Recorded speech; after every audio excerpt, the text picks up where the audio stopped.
as you went might be gone upon your return. That was true for him too. The last to be born was not necessarily the last to die.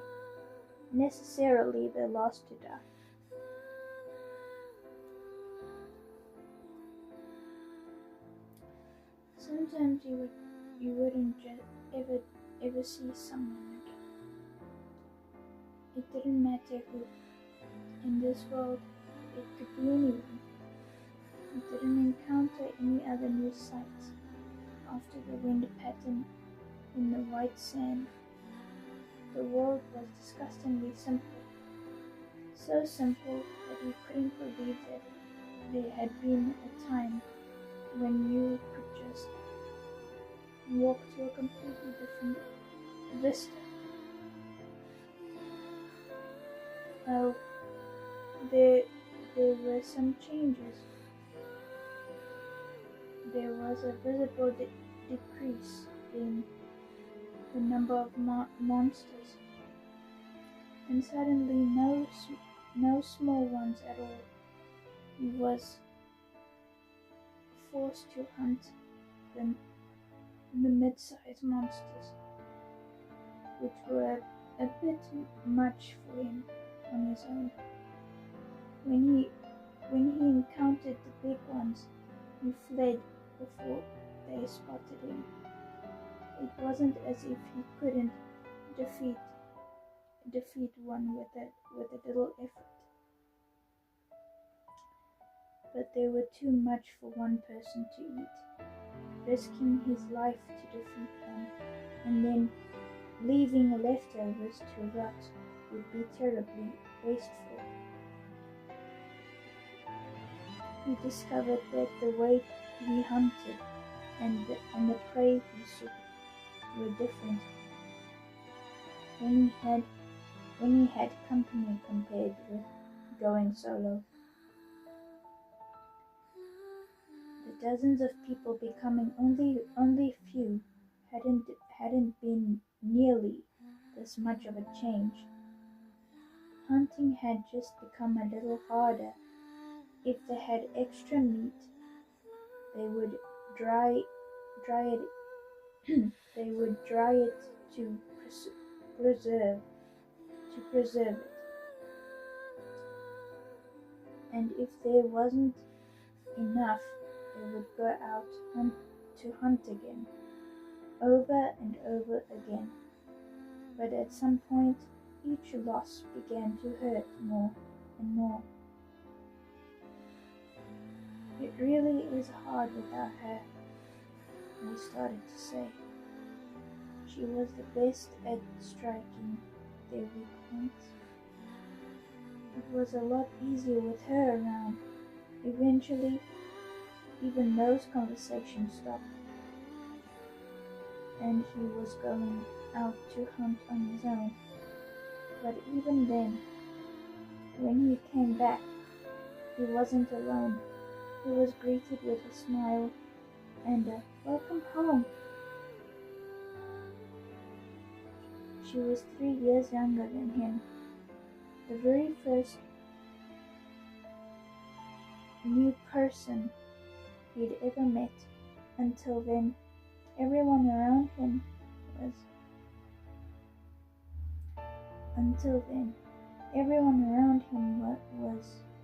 everyone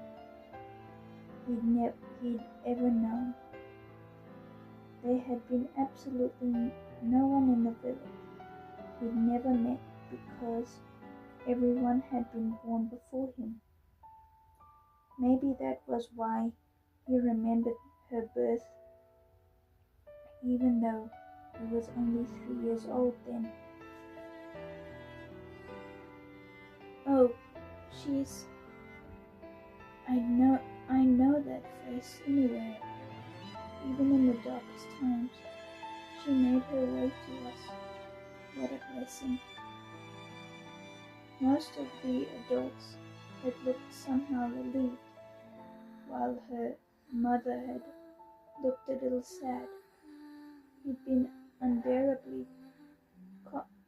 curious about that.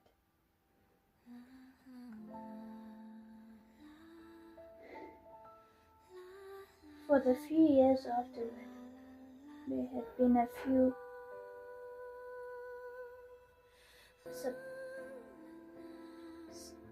sporadic births, but all of them died before they were old enough to talk.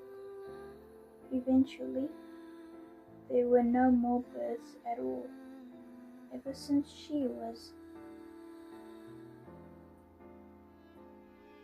always the little girl. She was a cheerful girl, quick to smile, and everyone in the village had loved her. They would make silly jokes to make her smile. Anything they thought might bring out that joyful side they all cared about. They all cared about her and had tried to keep her safe. Whenever someone died, the greatest worry was always her. Take care of her. Please watch out for her, the older ones always said before they breathed their last.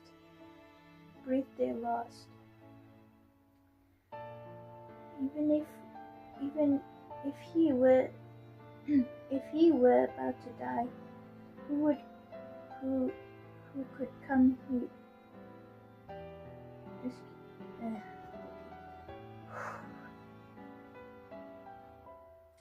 If he were about to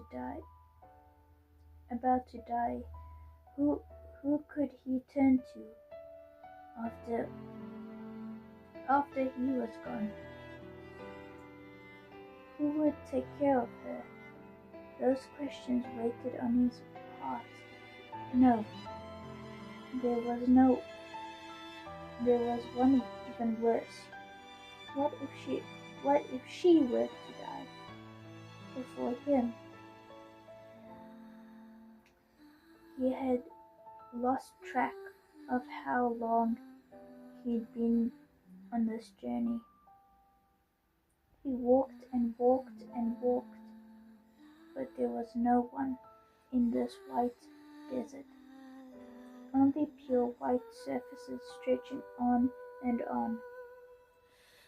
He never even saw rocks, and certainly not ruins. He gave up on this desert and decided to aim for the Black Mountains.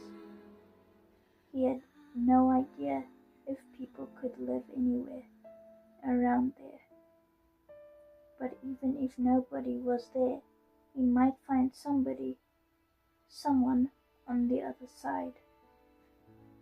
Maybe there was a village beyond the mountains, and the tall peaks had just kept them from coming over. And even if he didn't encounter humans, there might be a Xlll-2. He'd never actually seen a Xlll-2 himself, but they had knowledge. They had immense powers, including the power to make humans into Xlll-2. Give them a focus and make them slaves. If he could find a Xlll-2, he would ask for it to make him a Xlll-2, give him the focus of searching for survivors, and grant him the power to fulfill it.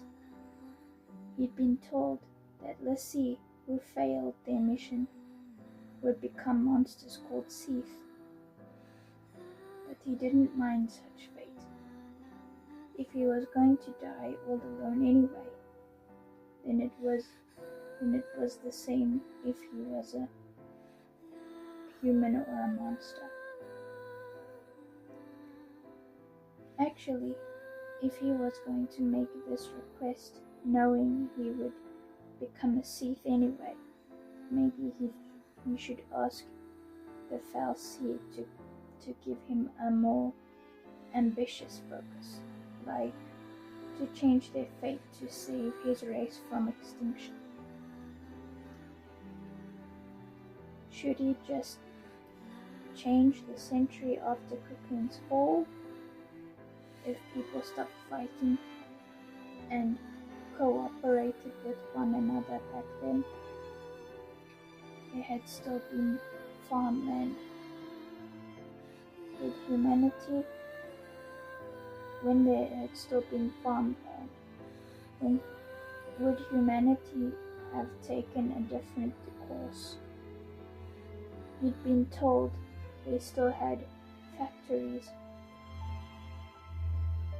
So instead of making weapons, they could have made something to control the pollution. They could have researched how to decimate the seawater. There were so many things they could have done. Or he could go back to before the fall of Cocoon and clear the spot where it would fall, or get everyone and everything out of Cocoon. Maybe that would effectively deal with the fall. No. Even earlier, before the crystal pillar was created, if that had never been there, wouldn't be this excuse me. If that had never been, there wouldn't be this white desert without the crystal dust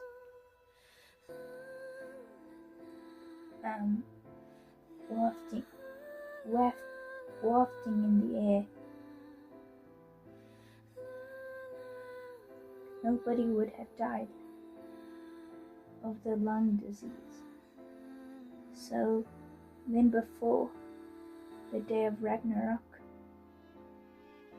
he could have changed things from there. But the world would be different. Blue skies, green earth, abundant with people and living creatures. Everyone would be happy, living together with their whole families, as if it was the most natural thing in the world. The world, that would be like a dream, like a miracle.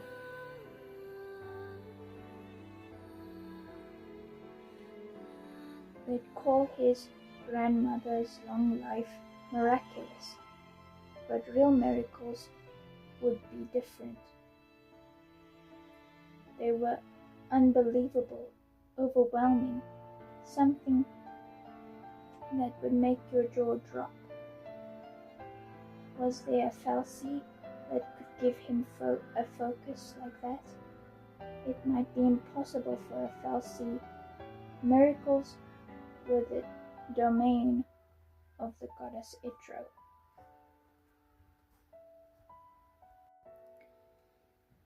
The goddess opens up the door to those who never give up.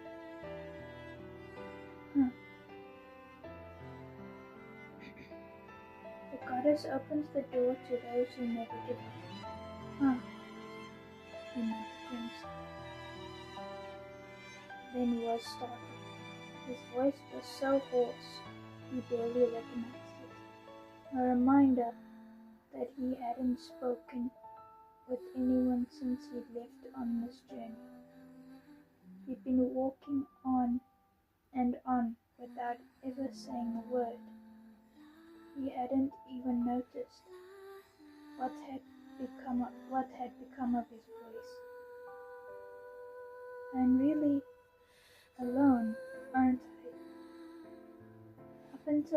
Up until when he had left the village, there had been at least 2 of them. Once he was alone, he left on this journey. He hadn't wanted to stay there all by himself. He was too used to the place. If he stayed there, he would